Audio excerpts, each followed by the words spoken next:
রুটির সঙ্গে সার্ডিন মাছের এই রেসিপি পর্তুগালের ঐতিহ্যবাহী খাবার। কোমল পানীয়ের সঙ্গে সবাই বেশ উপভোগ করে খাচ্ছেন বিশেষ এই খাবারটি। হংকংয়ে বসে পর্তুগালের স্বাদ গ্রহণ করছেন পর্যটকরা, সেই সঙ্গে জানছেন দেশটির সংস্কৃতি সম্পর্কে। হংকংয়ের সেন্ট্রাল হারবার ফ্রন্টে স্থানীয় সময় শুক্রবার শুরু হওয়া এই সার্ডিন উৎসব শেষ হবে রোববার।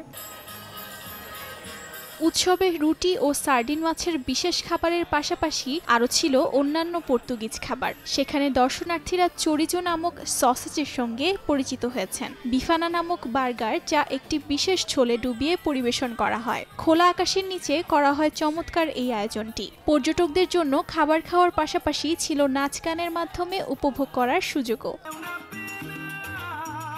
হংকংয়ের এই সার্ডিন উৎসবটি পর্তুগালের ঐতিহ্যবাহী সান্তোস পপুলারেস উৎসব দ্বারা অনুপ্রাণিত। মূলত জুন মাসে পর্তুগাল জুড়ে পালিত হয় ঐতিহ্যবাহী উৎসবটি। হংকংয়ে এবারই প্রথম এই উৎসবের আয়োজন করা হলো, যা উপভোগ করতে এসেছেন আগত দর্শনার্থী ও পর্যটকরা।